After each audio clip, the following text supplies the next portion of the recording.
लेकिन जैसे ही उनकी भी पढ़ाई पूरी हुई और जिंदगी का कर्कश कड़वा प्रैक्टिकल अनुभव जब सामने आया, तो उस समय व्यक्ति को महसूस हुआ कि काश इतनी मेहनत जो शारीरिक रूप से मैं कर रहा हूं, इतना पसीना मैं जो बहा रहा हूं, इतना खून जो मैं अपना जला रहा हूं, अगर मैं भी मन लगाकर पढ़ाई कर लिया होता तो शायद आज इतने छोटे छोटे आमदनी के लिए इतनी मेहनत नहीं करनी पड़ती। कि सफलता लॉटरी की टिकट नहीं होती।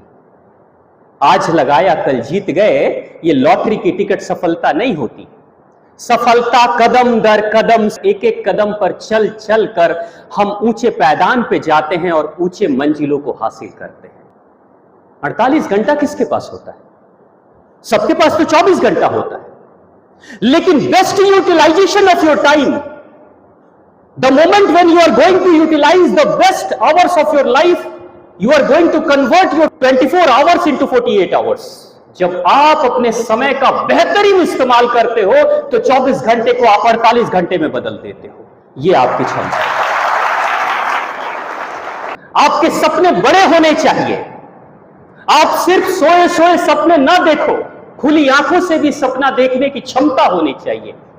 लेकिन अफसोस की बात है कि हमारे नौजवानों के सपनों में कोई सपना चली आती है। सपनों में कोई सपना जब चली आती है तो जिंदगी का सपना टूट जाता है। एक बच्चा तितलियों के पीछे दौड़ता है, तितलियां पकड़ में नहीं आती। वो बच्चा जब बड़ा होता है तो फूलों का बागीचा लगाता है, बिन बुलाए तितलियां चली आती।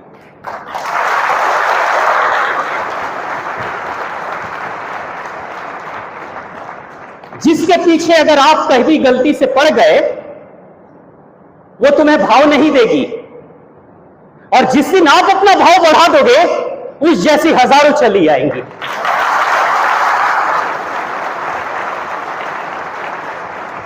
शराब के कारण से लोगों के जमीन जायदाद बिक जाते हैं, दिवालिया लोग हो जाते हैं, कंगाल हो जाते हैं।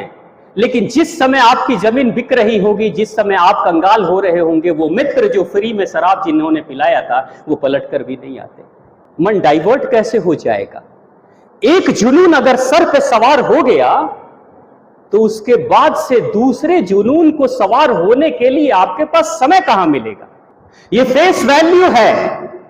उस तेंदुलकर ने अपना फेस वैल्यू बनाया है। चेहरे पे कीमत लिखी रहती है व्यक्ति की। आपके चेहरे पे कौन सी कीमत लिखी है? और आपके चेहरे पे कीमत लिखने वाला कोई और नहीं, आपको खुद अपने ही हाथों से, अपनी मेहनत से अपने चेहरे पे कीमत अपनी लिखनी पड़ेगी। उस नशे की कीमत क्या मिली उसको?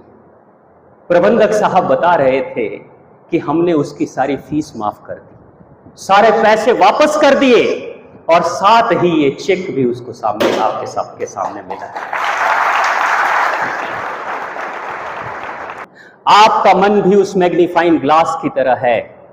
क्या आपने अपने मन को फोकस करने के लिए कुछ किया? स्टीव जॉब्स की ये छोटी सी घटना ये बताती है कि परफेक्शन सिर्फ बाहर से नहीं, अंदर से भी दिखना चाहिए।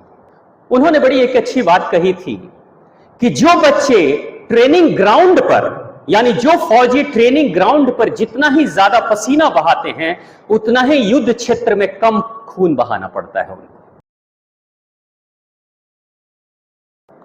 प्रेम से बोलिए भारत माता की, भारत माता की, भारत माता की।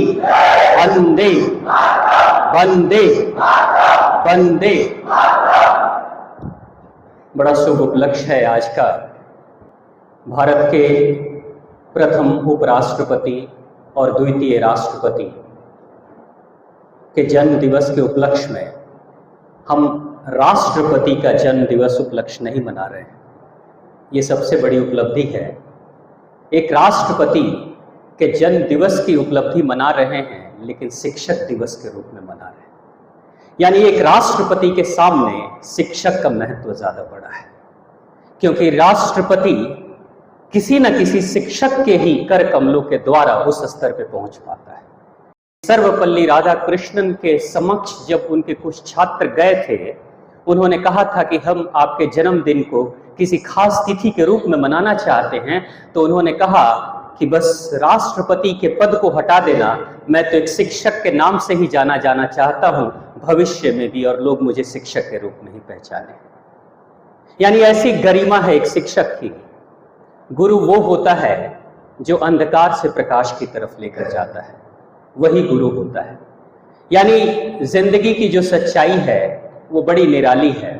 अनेक जीव जंतु होते हैं, जन्म हो जाता है, जिंदगी भी जी लेते हैं और एक समय अपने समय के साथ, उम्र के साथ इस धरती को छोड़कर चले भी जाते हैं। लेकिन बहुत हद तक हम सभी की जिंदगी उस मुर्गे की चूजे की तरह होती है जिसका 2 बार जन्म होता है। एक जो मुर्गी मां होती है वो अंडे के रूप में चूजे को जन्म दे देती है, लेकिन यहीं से मां का जो सहयोग है वो लगभग समाप्ति के कगार पे पहुंच जाता है। मां उस अंडे को सेती है, गर्माहट देती है, अपनी करुणा देती है, अपना प्रेम देती है, लेकिन अंत तक मां इंतजार करती है कि अंदर का चूजा अपने प्रयास से उस अंडे के खोल को तोड़कर बाहर निकलेगा, नहीं तो उसके अंदर दफन हो जाएगा। यानी हमारे माता या पिता हमें जन्म दे सकते हैं, बावजूद उसके कहीं ना कहीं हमारे ही गुरुजन, हमारे ही शिक्षक, हमारे स्कूल और कॉलेज के जो भी प्राचार्य गण हैं, वो हमें अंदर से प्रेरणा जगाते हैं कि हम अंधकार रूपी उस खोल को तोड़कर बाहर निकले और सच्चे अर्थों में हम अपने जन्म की प्रक्रिया को पूर्ण करें। मगर अफसोस की बात है, जब तक एक छात्र शिक्षा ग्रहण कर रहा होता है तब तक उसके जहन में शिक्षा के प्रति बहुत ज्यादा अभिलाषा नहीं रहती है।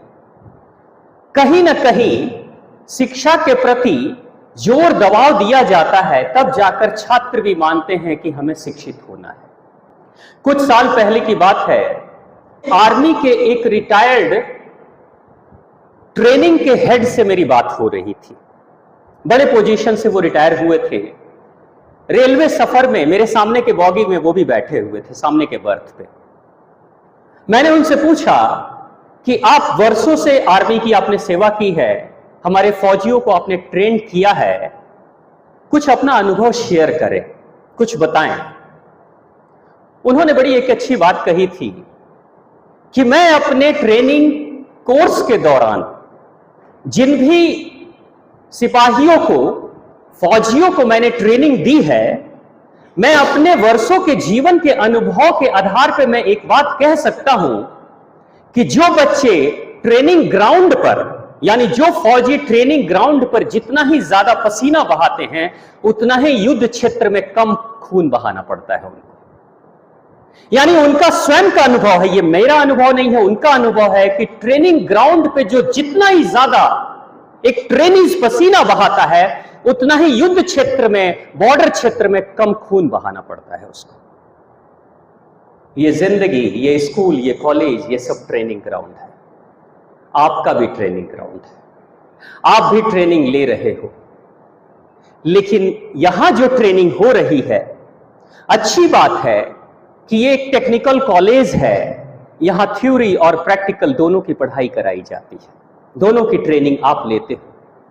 लेकिन जो सच्ची ट्रेनिंग होगी और सच्चा प्रैक्टिकल होगा, वो तो इस कॉलेज से जब पास आउट होकर आप निकल जाओगे, छोड़कर चले जाओगे, सर्टिफिकेट्स आपको मिल जाएंगे, चाहे मार्क्स जैसे भी हों। जब इस कॉलेज से निकल जाओगे और दुनिया में जाओगे, तो सच्चा प्रैक्टिकल तो तब शुरू होता है। अभी तक तो ये सब कुछ थ्योरी चल रहा है।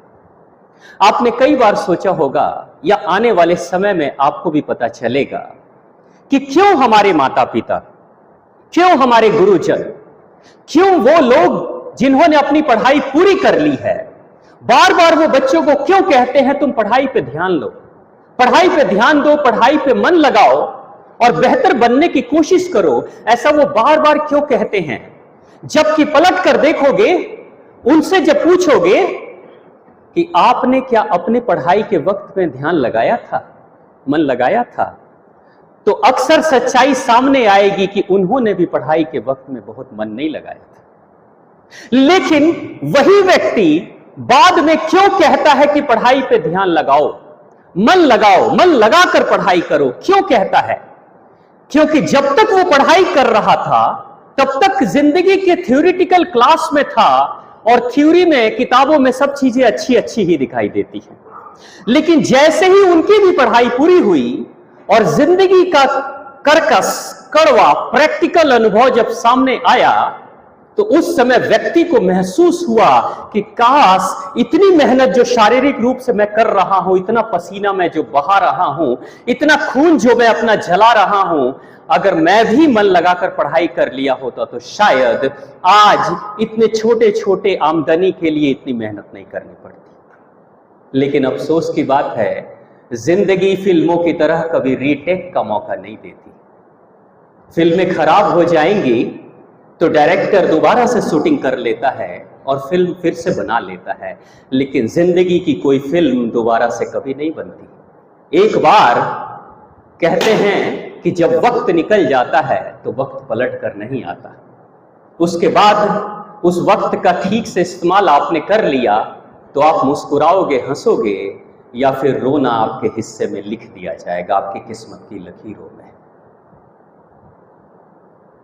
यूनान में एक कहावत है कि जो किस्मत की चिड़िया होती है, जब वो आती है सामने से, हमेशा सामने से ही वो आती है।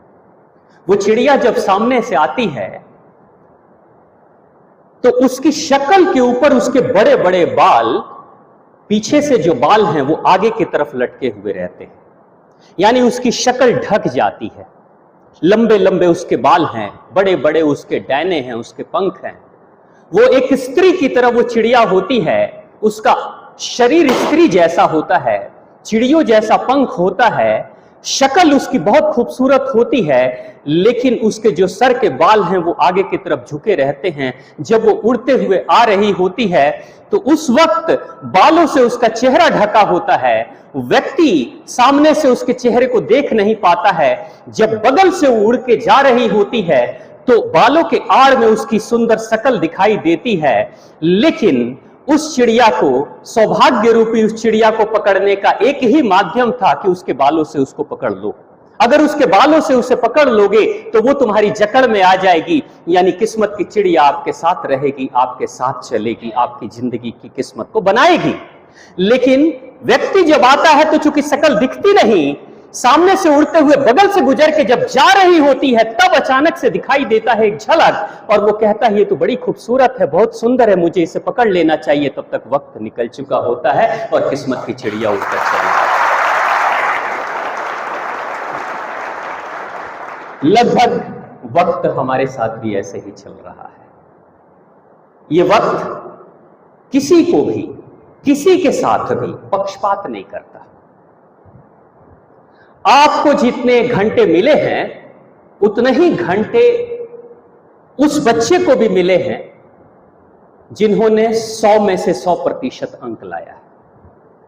एक बार उस बच्चे के लिए ताली बजा दें।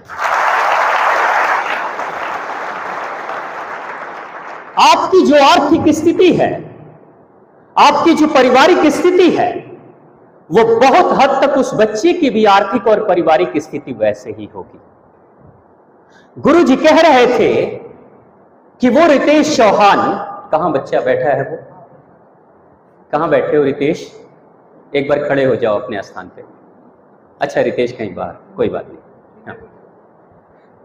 गुरु जी कह रहे थे कि रितेश इस कॉलेज में आने के लिए, आने और जाने में लगभग 60 किलोमीटर की यात्रा रोज तय करता था। 60 किलोमीटर, 60 किलोमीटर यहां से आने और यहां से जाने में। आप सोच सकते होंगे कि कितना समय निकलता होगा रास्तों में ही।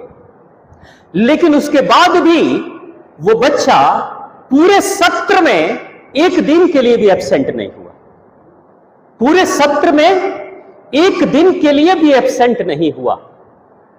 वो रितेश चौहान हम सभी को बता रहा है कि सफलता लॉटरी की टिकट नहीं होती। आज लगाया कल जीत गए, ये लॉटरी की टिकट सफलता नहीं होती। सफलता कदम दर कदम, एक एक कदम पर चल चल कर हम ऊंचे पैदान पे जाते हैं और ऊंचे मंजिलों को हासिल करते हैं। कोई भी कदम अगर आपने छोड़ा तो या तो आप सीढ़ी से गिर सकते हो, या आपकी चाल बिगड़ सकती है, या आपका ध्यान भटक सकता है। यानी जिंदगी में जो लोग भी कहते हैं कि रातों रात वो सफल हो गया, रातों रात इस धरती पे कोई व्यक्ति सफल नहीं होता। एप्पल कंप्यूटर्स दुनिया के सबसे अच्छे कंप्यूटर बनाने वाली संस्था है, आपने नाम सुना होगा। एप्पल कंप्यूटर्स दुनिया के सबसे अच्छे क्वालिटी के कंप्यूटर्स और मोबाइल बनाने वाली संस्था है। उसके सफल होने, उसके बेस्ट होने के पीछे एक छोटी सी सोच कार्य कर रही है। एक बार की बात है, एप्पल कंप्यूटर्स के इंजीनियर्स ने एक बहुत सुंदर कंप्यूटर बनाया था, बहुत सुंदर, जो देखने में बहुत सुंदर था बाहर से, और ऑपरेशन और फंक्शन भी उसका बहुत अच्छा था। उस वक्त इस धरती पर जितने कंप्यूटर्स थे उसमें से सबसे अच्छा टेक्निकली एडवांस कंप्यूटर वो था, और बाहर से देखने में भी उसका लुक सबसे सुंदर था। इंजीनियर्स खुश हो गए उसके लुक को देखकर, उसके परफॉर्मेंस को देखकर। स्टीव जॉब्स को बुलाया गया। स्टीव जॉब्स जो उस संस्था का संस्थापक मालिक, उसको बुलाया गया। बड़े खुश होकर उसके इंजीनियर्स ने दिखाया कि सर हमने ये बनाया है दुनिया का बेस्ट कंप्यूटर। स्टीव जॉब्स देख रहा था, लेकिन वहीं पे बगल में उसी कंप्यूटर का एक दूसरा मॉडल जो कि अभी टेक्निकल फेज में था, वो खुला पड़ा था। यानी कि कंप्यूटर का पार्ट्स पीछे से खुला हुआ था, पीछे का बोनट खुला था। स्टीव जॉब्स जो सुंदर सा डेकोरेटेड जो कंप्यूटर पड़ा था उसको तो देखा, एक नजर उसने उस बगल में खुले हुए कंप्यूटर की तरफ देखा। स्टीव जॉब्स कहता है, मेरी दृष्टि में अभी तक यह दुनिया का सबसे सुंदर कंप्यूटर नहीं बना है। लोगों ने कहा सर देखो कितना सुंदर है। स्टीव जॉब्स कहता है कि जो सुंदर होगा वो अंदर से भी सुंदर होगा और बाहर से भी सुंदर होगा। ये अंदर से सुंदर नहीं दिख रहा है क्योंकि इसका खुला हुआ पार्ट मैं देख रहा हूं। यानी जो अंदर से सुंदर नहीं है वो बाहर से भी सुंदरता उसकी अधूरी ही रहती है। स्टीव जॉब्स ने कैंसिल कर दिया उस प्रपोजल को। स्टीव जॉब्स कहता है नहीं, अभी आपको और कुछ कार्य करने की जरूरत है, क्योंकि जब तक ये कंप्यूटर अंदर से सुंदर नहीं होगा तब तक मैं इसे बाहर से भी खूबसूरत नहीं मानूंगा। यानी स्टीव जॉब्स क्या कहता है यानी स्टीव जॉब्स क्या कहता है कि कोई चीज अगर आप बना रहे हो, कोई चीज आप बना रहे हो, आप चूंकि सारे बच्चे टेक्निकल बच्चे हो, आप अपने स्किल पे काम कर रहे हो, आप अपने हार्ड स्किल पे काम कर रहे हो, आप अपने सॉफ्ट स्किल को भी डेवलप करोगे। स्टीव जॉब्स की ये छोटी सी घटना ये बताती है कि परफेक्शन सिर्फ बाहर से नहीं अंदर से भी दिखना चाहिए। उसने कहा कि अगर कोई बोनट खोले और पीछे की अंदर की मशीन को कोई खोले तो वो टेक्नीशियन भी, दुनिया का कोई भी हो, देखकर उसे खुश हो जाना चाहिए कि एप्पल ही ऐसा बना सकता है। यानी कहने का अर्थ यह है कि आप कल को टेक्निकल फील्ड में जब काम करने जाओगे तो आप जो इस कॉलेज से सर्टिफिकेट लेकर जा रहे हो ना, वो सर्टिफिकेट सिर्फ बाहर की खूबसूरती को बढ़ाएगा। वो सर्टिफिकेट सिर्फ बाहर की खूबसूरती को बढ़ाएगा, लेकिन अंदर की खूबसूरती को बढ़ाने के लिए निरंतर आपको अपने ही ऊपर कार्य करते रहना होगा, अपनी क्षमता, अपनी स्किल को पॉलिश करते रहना होगा। एक लकड़हारा था, वो 5 वर्षों से अपनी कंपनी में कार्य कर रहा था, पेड़ों को काटता था और जो सैलरी मिलती थी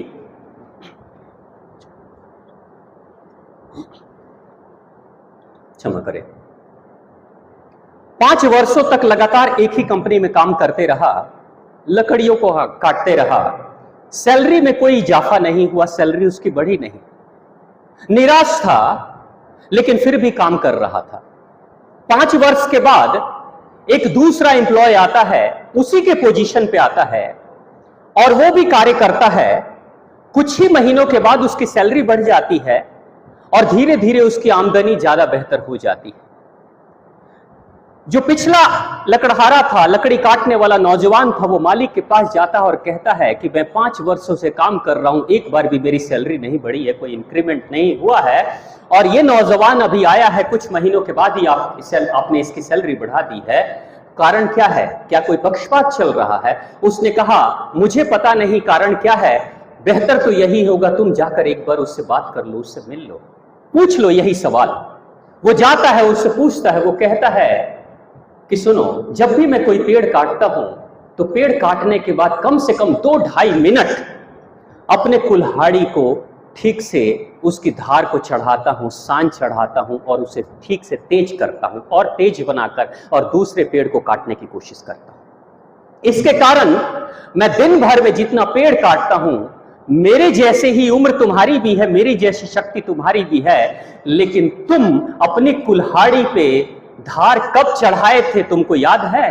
तो उसने कहा कि 5 साल पहले ही धार चढ़ाया था, उसके बाद से तो मैं कभी धार नहीं चढ़ा पाया, तेज नहीं कर पाया। वो कहता है कि मैं रोज उसी कुल्हाड़ी का इस्तेमाल करता हूं, लेकिन प्रत्येक पेड़ काटने के बाद 2.5 मिनट कम से कम उसे तेज करता हूं, फिर से दूसरे पेड़ को काटने की कोशिश करता हूं। यानी वो क्या कह रहा है कि तुमने जो सर्टिफिकेट रूपी कुल्हाड़ी तुमने 5 साल पहले अपने हाथ में पकड़ ली है, बस तुम्हें लगता है सर्टिफिकेट के दम पे ही नौकरी मिल जाएगी और जिंदगी में मैं सफल हो जाऊंगा, जबकि वो दूसरा टेक्नीशियन कहता है कि चाहे सर्टिफिकेट तुम्हारी कितनी भी बड़ी हो, चाहे कॉलेज तुम्हारा कितना भी बड़ा हो, चाहे बैकग्राउंड तुम्हारा कितना भी बड़ा हो, रोज अपनी पॉलिश को तराशते रहो, नहीं तो इस प्रतियोगिता रूपी दौड़ में तुम पीछे हो जाओगे। यानी आपको रोज अपनी पॉलिश, अपनी शक्तियों को तराशना पड़ेगा। यहां जो शिक्षा आप ले रहे हो, इसे हार्ड स्किल कहते हैं, टेक्निकल एजुकेशन कहते हैं। ये टेक्निकल एजुकेशन आप सीख रहे हो, लेकिन आपको पता है अपनी अंदरूनी शक्ति को और क्षमता को तराशने के लिए आपको सॉफ्ट स्किल पे भी काम करना होगा। सॉफ्ट स्किल का मतलब होता है आपका व्यक्तित्व कैसा है, आप लोगों से बातें कैसे करते हो, आपके अंदर आत्मविश्वास कितना है, आप विषम परिस्थितियों का सामना कैसे करते हो, आप जिंदगी में जब जिंदगी कठिनाई के साथ सामने खड़ी हो जाती है तो आप कैसे उससे रूबरू होते हो, ये आपके अंदर के सॉफ्ट स्किल के आधार पर जाना जाता है। आप इंटरव्यू में पास होगे या नहीं होगे, ये आपका सॉफ्ट स्किल बताएगा, क्योंकि आपके कॉन्फिडेंस को एचआर डिपार्टमेंट के लोग देखते हैं कि जो हाथ बेहतर कार्य कर सकता है, जो शरीर बेहतर कार्य कर सकता है, जिसके दिमाग में बहुत अच्छा अनुभव है, उस अनुभव का एक्सरे एक एचआर डिपार्टमेंट का व्यक्ति आपकी जुबान खोलने मात्र से जान जाता है कि आपकी क्षमता कितनी, आपका अनुभव कितना है, आपका स्किल कितना है। यानी क्या आप अपने सॉफ्ट स्किल पे काम कर रहे हो, या सिर्फ इस कॉलेज में आकर टेक्निकल एजुकेशन हार्ड स्किल बढ़ा रहे हो? अगर आप सॉफ्ट स्किल पे काम करना चाहते हो तो आपको 2-3 चीजें करनी पड़ेंगी। सबसे पहले आपको अपने ऊपर कार्य करना होगा कि आप अपने ध्यान को, अपने मन को किसी चीज पे कितने ज्यादा देर तक केंद्रित रख सकते हो। क्या आप में से आप सभी बच्चे अपने मन को केंद्रित किसी एक चीज पर रख पाते हैं कम से कम 5 मिनट के लिए? अगर रख पाते हैं तो एक बार हाथ उठाएं। 5 मिनट के लिए, उस 5 मिनट में आपका मन भटकता नहीं है, उस 5 मिनट में आपका मन भटकता नहीं है। नहीं हो पाता है? आपको पता है, टेक्निकल बच्चे हो आप लोग, टेक्निकल कॉलेज में पढ़ाई कर रहे हो, सूरज की किरणें सबके साथ बराबर ही रहती हैं, लेकिन कोई व्यक्ति हाथ में मैग्नीफाइंग ग्लास लेकर एक जगह पर फोकस कर देता है तो आग लग जाती है उस सूरज की किरणों से।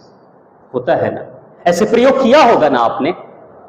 लेकिन वही व्यक्ति अपने पावरफुल मैग्नीफाइंग ग्लास को हाथ में ले रहा है, सूरज की किरणें चमक रही हैं, लेकिन वो मैग्नीफाइंग ग्लास को हिला रहा हो तो क्या आग लगेगी?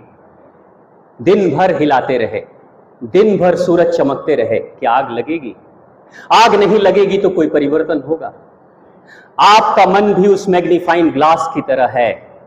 क्या आपने अपने मन को फोकस करने के लिए कुछ किया? कोई अभ्यास आप कर रहे हो? अगर आप नहीं कर रहे हो तो आप अपने सॉफ्ट स्किल को डेवलप नहीं कर रहे हो। एक्सीडेंट्स कभी भी हो सकते हैं क्योंकि टेक्निकल एजुकेशन ले रहे हो। थोड़ा भी ध्यान भटकता है, थोड़ा भी ध्यान अगर भटक जाए तो कभी भी एक्सीडेंट्स हो सकते हैं। ऐसी कई घटनाएं घटती हैं हमारे टेक्नीशियंस के साथ में। तो आप अपने मन को एकाग्रचित्त करने के लिए क्या कर रहे हो? आपको पता है आज के समय में, आज से 20 साल पहले की स्थिति अलग थी, और आप जिस दौर से गुजर रहे हो, आप बहुत ही खतरनाक दौर से गुजर रहे हो। आप साधारण समय से नहीं गुजर रहे हो। आपके जो गुरुजन आज से 20 साल पहले, 30 साल पहले पढ़ाई कर रहे थे, उस वक्त का माहौल अलग था, आज का माहौल बहुत ही अलग है। उस वक्त मन को भटकाने के लिए बहुत सारे संसाधन उपलब्ध नहीं थे। एक बच्चा जो 30 साल पहले पढ़ाई करता था, उसका मन अगर कहीं भटक जाता था, कहीं शहर में कोई फिल्म चली आती थी तो मन भटकता था। किसी दिन स्कूल कॉलेज छोड़कर या घर वालों को झूठ बोलकर वो चुपके से फिल्म देखने चला जाता था। यही तो होता था ना, ये मन भटकता था। तो ऐसे बच्चे करते थे। लेकिन आज का समय, मन भटकाने के लिए बाहर की कोई चीज उपलब्ध नहीं है। आपके घर में भी मन भटकाने के लिए सारी संसाधन उपलब्ध है। मोबाइल खोल लो, सिर्फ मोबाइल खोल लोगे, 24 घंटे 24x7 आपके मन को भटकाने के लिए निरंतर मोबाइल आपका कार्य कर रहा है। आप कितनी देर ऐसे हैं जो मोबाइल है साथ में, आपका स्मार्टफोन है साथ में, लेकिन आपके उंगलियों में खुजली नहीं मचती, आपकी आंखों में खुजली नहीं मचती उसको देखने के लिए, मैसेज पढ़ने के लिए। कभी सोचना, कभी सोचकर अभ्यास करना कि 1 घंटे मैं मोबाइल नहीं छूऊंगा, 1 घंटे मैं मोबाइल नहीं देखूंगा। ऐसा सोचना 1 घंटे के लिए, 2 घंटे के लिए, आप देखोगे 1 घंटा काटना आपके लिए पहाड़ जैसा हो जाएगा। लेकिन अभी से अभ्यास करोगे तो कुछ वर्षों के बाद आपके सामने मोबाइल भी होगा, आपके सामने आपके मन को भटकाने वाली सारी चीजें उपलब्ध होंगी, लेकिन बहुत आसानी से कह दोगे कि नहीं, इस वक्त मुझे इसकी जरूरत नहीं। यह मन के स्किल को बढ़ाने की क्षमता होती है। आप अगर 5 मिनट भी अभ्यास करना, आज से अभ्यास करना, अगर आप कोई किताब पढ़ रहे हो, 5 मिनट यह सोचकर अभ्यास करना कि 5 मिनट पूरा का पूरा फोकस मेरी किताब पे होगा। 5 मिनट में कभी मुझे किचन की याद नहीं आएगी, खाने की याद नहीं आएगी, मां की, पिता की याद और दोस्तों की याद नहीं आएगी, व्हाट्सएप और फेसबुक की याद नहीं आएगी। अगर 5 मिनट भी कोई दूसरी बात किताब के अलावा याद नहीं आ रही है तो इसका मतलब आपका केंद्रित मन धीरे धीरे मजबूत हो रहा है। आपका मन जब मजबूत होगा तभी जिंदगी में इन भटकाव को, जो भटकाव अभी चल रहे हैं, आपको पता है भारत के युवाओं का सबसे बड़ा दूसरा भटकाव क्या चल रहा है? नशा। आप नशा करते हो? कितने बच्चे हैं जो नशा करते हैं? हाथ उठाएं। एक भी नहीं। अच्छा, कितने बच्चे हैं जो सकारात्मक नशा करते हैं? सकारात्मक नशा, सकारात्मक नशा भी नहीं। रितेश चौहान ने भी तो कोई नशा किया था ना, रितेश ने भी तो कोई नशा किया था ना। किसको अच्छा लगता है कॉलेज में आना, रोज आना? किसको अच्छा लगता है 60 किलोमीटर चलकर आना, 60 किलोमीटर आना और जाना? किसको अच्छा लगता है? ये भी तो एक नशा है ना। उस नशे को उसने किया। जब उसने भी एक नशे को धारण किया तो हुआ क्या? उस नशे की कीमत क्या मिली उसको? प्रबंधक साहब बता रहे थे कि हमने उसकी सारी फीस माफ कर दी, सारे पैसे वापस कर दिए, और साथ ही ये चेक भी उसको सामने, आपके सबके सामने मिला। यानी लोग जो लोग कहते हैं कि दुनिया साथ नहीं देती, उन लोगों के लिए रितेश चौहान एक मिसाल है कि दुनिया साथ उनको देती है जो अपनी पात्रता विकसित करते हैं और अपने आप को प्रूफ करके दुनिया के सामने दिखाते हैं, तो दुनिया उसके सामने नतमस्तक हो जाती है। आर्थिक रूप से, शारीरिक रूप से, सामाजिक रूप से दुनिया आपको हमेशा मदद करने के लिए तैयार है। लेकिन अगर आप सकारात्मक होगे, आप अपनी कीमत बढ़ाओगे, तो दुनिया बाजार के रूप में है आपकी कीमत लगाएगी। लेकिन आप अपनी कीमत नहीं बढ़ा रहे हो, तो इस बाजार रूपी दुनिया से क्या उम्मीद कर रहे हो कि दुनिया आपकी बोली क्या लगाएगी? क्रिकेट के मैच वो टीम जीतेगी कि नहीं, ये कौन निर्धारित करता है? आपको पता चल जाए कि भारत के क्रिकेट टीम में तेंदुलकर भी खेल रहा है, तो आपके मन में जीतने के जो आसार हैं उसके प्रतिशत बढ़ेंगे या घटेंगे? बढ़ेंगे। आपको पता चल जाए कि भारत की टीम में धोनी खेल रहा है, कोहली खेल रहा है, तो आसार बढ़ेंगे या घटेंगे? आप जबकि भविष्य वक्ता तो नहीं हो ना, आपने भविष्य तो देखा नहीं ना, आपको कैसे पता चला? जबकि उसमें 11 बच्चे खेल रहे हैं, नौजवान खेल रहे हैं, खिलाड़ी खेल रहे हैं, लेकिन आप किसी एक को जानकर, सिर्फ तेंदुलकर का नाम सुनकर, या कपिल देव या गावस्कर या फिर धोनी का नाम सुनकर आप कहते हो ये टीम तो जीतेगी। क्यों? ये फेस वैल्यू है। उस तेंदुलकर ने अपना फेस वैल्यू बनाया है। चेहरे पे कीमत लिखी रहती है व्यक्ति की। आपके चेहरे पे कौन सी कीमत लिखी है? और आपके चेहरे पे कीमत लिखने वाला कोई और नहीं, आपको खुद अपने ही हाथों से, अपनी मेहनत से अपने चेहरे पे कीमत अपनी लिखनी पड़ेगी। जहां तेंदुलकर होगा वो टीम जीतेगी। सट्टेबाज भी सट्टा लगा देते हैं तेंदुलकर के नाम पे और धोनी के नाम पर। ऐसे ही नहीं होते ये लोग। आप एक ही पढ़ाई कर रहे हो, एक ही टीचर्स यहां पे हैं, एक ही कॉलेज है, लेकिन आने वाले 5 साल के बाद आप में से किसी बच्चे की सैलरी 50,000 होगी तो किसी की 1 लाख होगी। कोई विदेश जाकर 2 लाख 3 लाख भी कमाएगा। क्या इन शिक्षकों ने कोई पक्षपात किया? क्या इस कॉलेज ने पक्षपात किया? नहीं, सारी सुविधाएं वही है। आप अपना फेस वैल्यू बढ़ा रहे हो क्या? आपके चेहरे पे कुछ लिख रहा है क्या कि जिस कंपनी में ये आएगा उस कंपनी का बेड़ा पार कर देगा? आपको पता है, जब इंटरव्यू देने जाते हो तो एचआर विभाग के लोग जो आपको अपॉइंट करते हैं वो ये नहीं देखते हैं कि आपकी डिग्री कैसी है। वो भी देखते हैं, वो जरूरी है, देखते हैं, लेकिन कम देखते हैं। वो ये भी नहीं सोचते हैं कि आपको सैलरी कितनी देनी पड़ेगी। वो ये भी नहीं सोचते हैं कि हमारे पास कितने एम्प्लॉयज पहले से हैं। प्रत्येक आने वाले व्यक्ति के लिए एक एचआर विभाग का जो मैनेजर होता है ये सोचता है कि इस व्यक्ति को अगर मैं अपनी कंपनी में लाऊंगा तो मेरी कंपनी जहां है वहां से आगे बढ़ेगी कि नीचे जाएगी, घटेगी। अगर आपके चेहरे पे, आपकी बातों में, आपके अनुभव से यह झलकता है कि कंपनी को यह व्यक्ति आगे बढ़ा सकता है अपने हुनर से, तो एचआर विभाग के लोग हॉट केक की तरह आपकी बोली लगाएंगे। सैलरी फिर नहीं, आपकी बोली लगती है। आपको पता है, छोटे कद के जो लोग होते हैं, यानी छोटे पोस्ट पे काम करने वाले लोग, इनसे सैलरी फिक्स की जाती है, निगोशिएशंस होता है। लेकिन बड़े वर्षों के अनुभव और अपने फील्ड के एक्सपर्ट्स की सैलरी फिक्स नहीं होती, सैलरी का निगोशिएशन नहीं होता। उनको होटल्स में बुलाया जाता है, एचआर विभाग के लोग उनके साथ चाय कॉफी पीते हैं और अंत में पूछते हैं कितने सैलरी पे मान जाओगे, कितना पैसा दे दें आपको। कोई नहीं पूछता आपकी डिग्री कितनी है, कोई नहीं पूछता कि पिछली कंपनी की सैलरी कितनी है। उस व्यक्ति को जिस दिन पता चलता है कि ये व्यक्ति तो इस क्षेत्र का तेंदुलकर है, उसकी बोली लगाते हैं एचआर के लोग और उसको बुला लेते हैं। जिस कीमत पे वो चाहता है उस कीमत पे वो चला आता है। आप अपनी बोली लगाने के लिए अपनी क्षमता का विकास कर रहे हो या नहीं कर रहे हो, ये आपके ऊपर निर्भर करता है। अमिताभ बच्चन ने एक बड़ी अच्छी बात कही एक इंटरव्यू में। लोगों ने पूछा कि आप सुपरस्टार कैसे बने, आप इतने महान अभिनय करने वाले अभिनेता कैसे बने?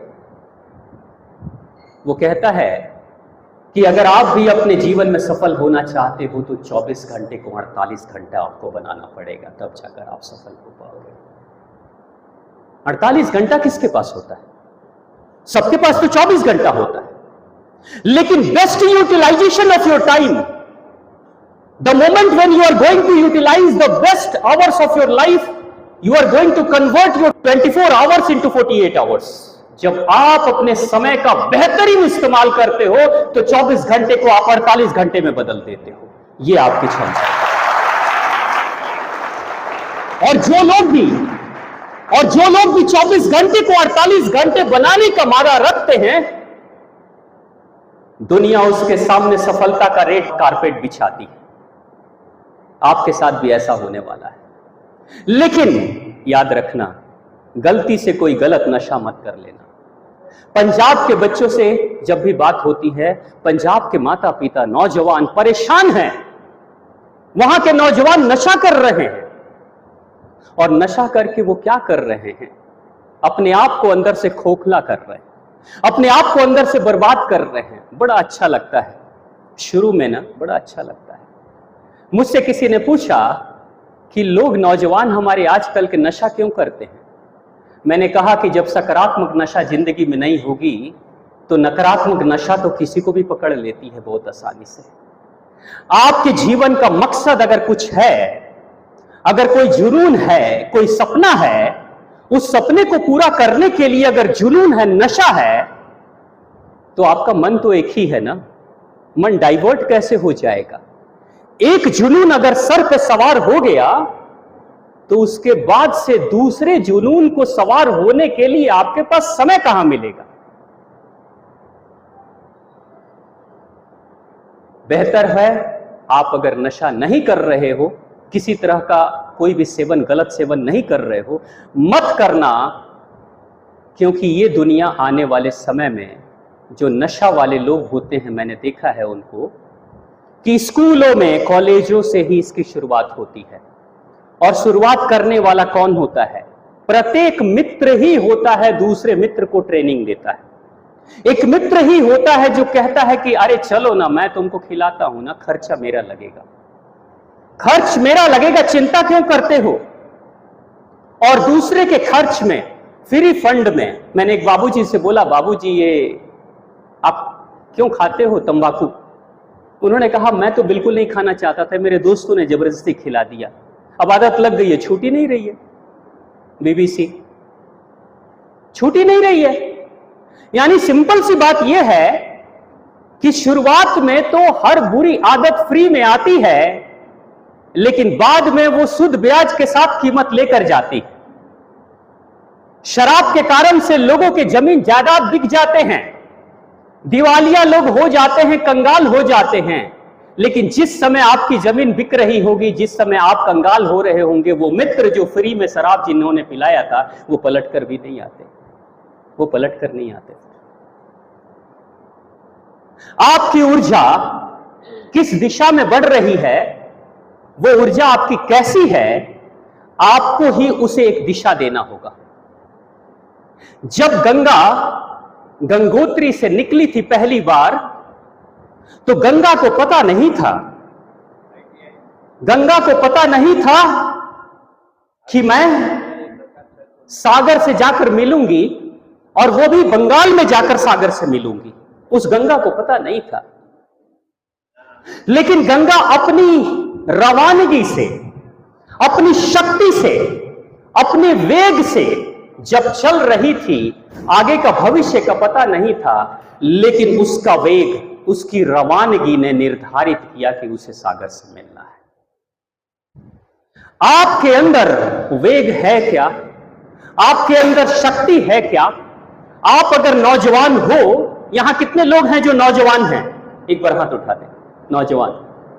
नौजवान भी सोच रहे हैं, धीरे धीरे एक दूसरे को देख रहे हैं, हाथ उठाऊं कि नहीं उठाऊं। ये क्वेश्चन क्यों हो रहा है मन में? बहुत बढ़िया, जोरदार तालियां अपने लिए।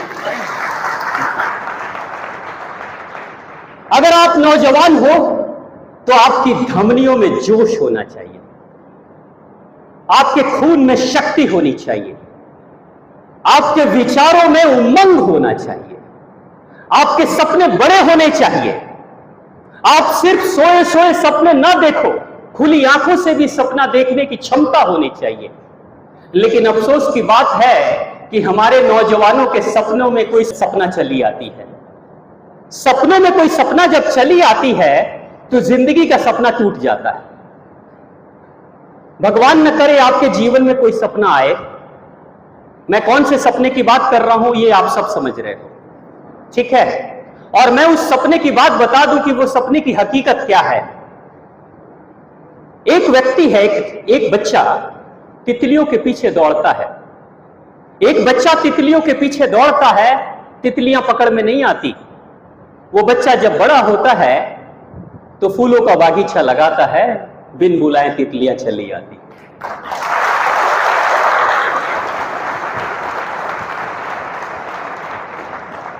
जिसके पीछे अगर आप कभी गलती से पड़ गए वो तुम्हें भाव नहीं देगी, और जिस दिन आप अपना भाव बढ़ा दोगे उस जैसी हजारों चली आएंगी।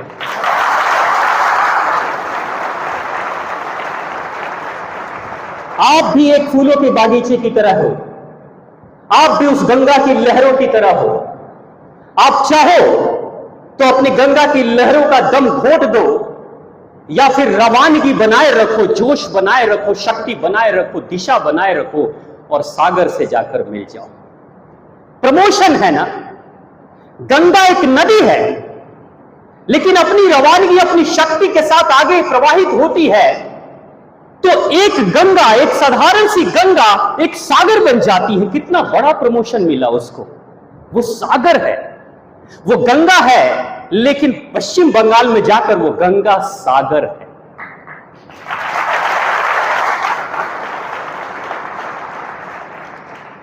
नाम सुना था ना, आपने भी सुना होगा, रोमियो जूलियट का सुना है?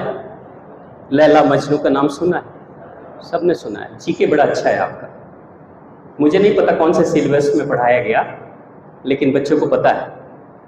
लैला मजनू का भी नाम पता है, सिरी फरहाद का भी नाम पता है, रोमियो जूलियट का भी नाम पता है, कालिदास का भी नाम पता है। और कालिदास की पत्नी का नाम क्या था?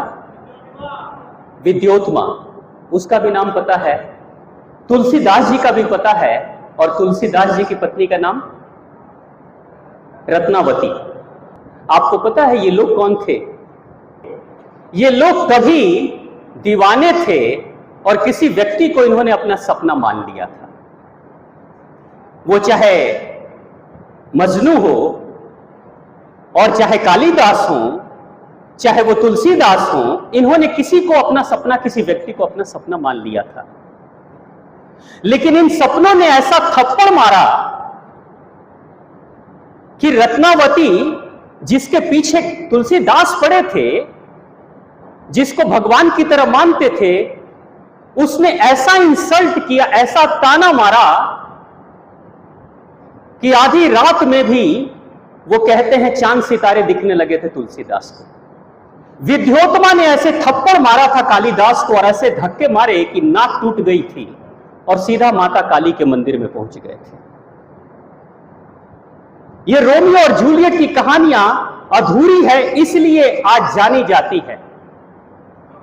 जबकि एक व्यक्ति से मैं बात कर रहा था, वो कहता है, नौजवान कहता है कि हमारे मोहल्ले के प्यार को तो कोई बाहर का डॉक्टर और इंजीनियर आता है और लेकर चला जाता है ब्याह करके, शादी करके। यानी वो व्यक्ति क्या कह रहा है कि इस दुनिया की सारी खूबसूरत चीजें, इस दुनिया के सारी उपलब्धियां उन व्यक्ति के लिए उपस्थित है जिसके पास क्षमता है, जिसके पास हुनर है, जिसकी अपनी स्वयं की कीमत है, जिसके पास फूलों का बागीचा है, उसके पास तितलियां चली आएंगी। तुलसीदास कभी पीछे पड़े थे, तुलसीदास कभी उसके पीछे दौड़ रहे थे, लेकिन जब उसने ताने मारे, उस पे कमेंट किया, उसकी बेइज्जती की, तो तुलसीदास जब गंगा की तरह आत्म केंद्रित कर देते हैं, मैग्नीफाइंग ग्लास की तरह अपने शक्ति को एक जगह पर केंद्रित कर देते हैं, जब तुलसीदास ने 24 ग्रंथों की रचना कर डाली, जब रामचरितमानस फेमस हो गया, जब हनुमान जी महाराज का जो चालीसा है फेमस हो गया, तो वही रत्नावती एक बार चली आई थी फिर से दोबारा तुलसीदास के पास, लेकिन तुलसीदास ने कहा नहीं। जिस समय थप्पड़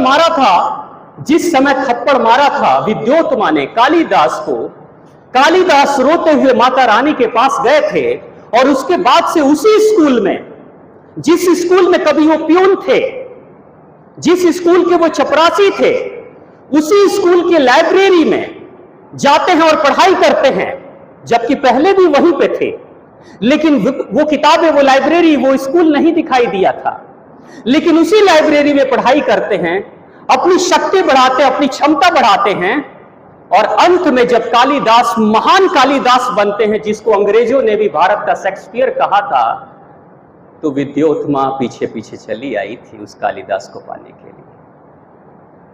यानी आप अपनी क्षमता बढ़ाओ, ये आज आप कर सकते हो, नहीं तो कल जब आप स्कूल कॉलेज से निकल जाओगे, उसके बाद पलटकर यहां दोबारा एडमिशन नहीं मिलने वाला है।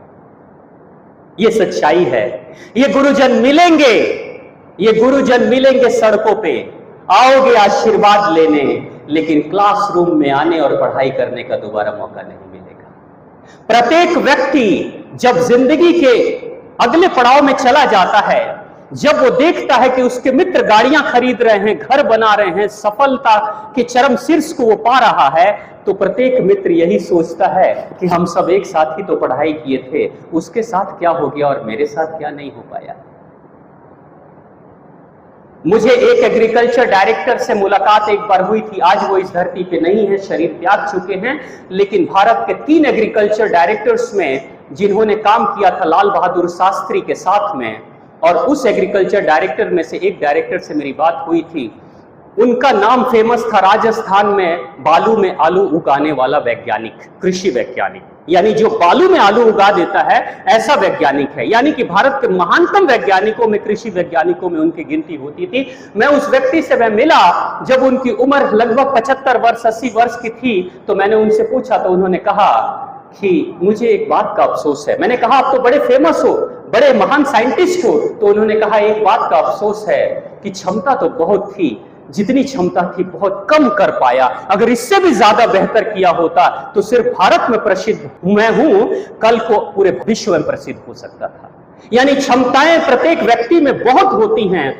प्रत्येक व्यक्ति चाहे तो स्वामी विवेकानंद बन सकता है, रामकृष्ण बन सकता है, कोई भी साइंटिस्ट, महान साइंटिस्ट बन सकता है, जैसे आज के सोमनाथ हैं, एपीजे अब्दुल कलाम है, ऐसे साइंटिस्ट कोई भी बन सकता है। लेकिन जब समय निकल जाता है तो पछतावा हाथ में रह जाता है, उसके सिवा हमारे पास कुछ नहीं होता। इसलिए वक्त रहते हुए वक्त को पहचानो, उस सौभाग्य रूपी चिड़िया को पहचानो, उसके आते हुए ही उसे पकड़ने की कोशिश करो और अपनी जिंदगी को चरम शीर्ष पे पहुंचाओ और चमका डालो। तो प्रेम से बोलिए भारत माता की, भारत माता की, भारत माता की, वंदे वंदे वंदे।